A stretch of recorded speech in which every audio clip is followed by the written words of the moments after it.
இப்போ நீங்கள் வந்து புகைப்படம் தான் வச்சு கும்பிட போகிறீங்க அப்படின்னா உங்களுக்கு எந்த விதமான தடையும் கிடையாது.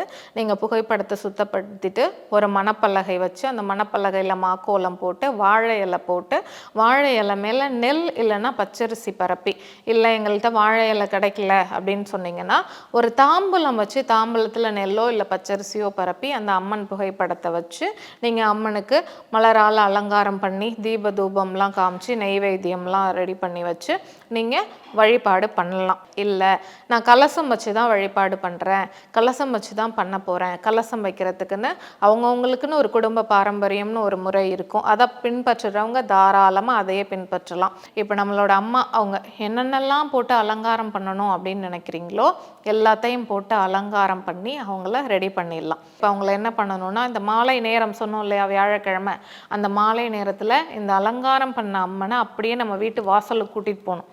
கூட்டிகிட்டு போய் அவங்கள எப்படி வைக்கணும் அப்படின்னா நம்ம வீட்டை பார்த்து அவங்களோட முகத்தை வச்சு வாசலில் வச்சு அவங்களுக்கு தீப தூபம்லாம் காமிச்சு, அம்மா மகாலட்சுமி தாயே உன்னை நான் இந்த கலசத்தில் எழுந்தருள பண்ணியிருக்கேன், நீயே இப்போ என்னோட வீட்டுக்குள்ளே வாசம் பண்ணி வாமா, என்னோட வீட்டுக்குள்ளே வந்து எல்லா விதமான செல்வங்களையும் வீட்டுக்கு அமைதியும் நிம்மதியும் ஒரு நல்ல வாழ்க்கையும் கொடுமா அப்படின்னு சொல்லி மகாலட்சுமி தாயே வாமா அப்படின்னு சொல்லி அவங்கள வீட்டுக்குள்ளே கூட்டிகிட்டு வரணும். நம்ம எப்படி வீட்டுக்கு விருந்தாளி வந்தால் என்ன வேணும் என்ன வேணும்னு கேட்டு கொடுப்போம் இல்லையா, அதே மாதிரி இப்போ இவங்களுக்கு ஒரு நெய்வேத்தியம் கொடுக்கணும். இப்போ நெய்வேத்தியம் வச்சு திரும்பவும் தீப தூபம்லாம் காமிச்சு, அம்மா தாயே எங்கள் வீட்டுக்கு வந்திருக்கீங்க, உங்களை நான் இந்த கலசத்தில் எழுந்தருள பண்ணி வீட்டுக்கு கொண்டு வந்துட்டேன், நீங்கள் என்னோட வீட்டில் இருந்து மகாலட்சுமியாக இருந்து லக்ஷ்மி கடாட்சம் எப்போவுமே என் வீட்டில் இருக்கணுமா அப்படின்னு சொல்லி அந்த பிரசாதம் நெய்வேத்தியம்லாம் வச்சு நீங்கள் தீப தூபம் காட்டி வழிபாடு பண்ணலாம்.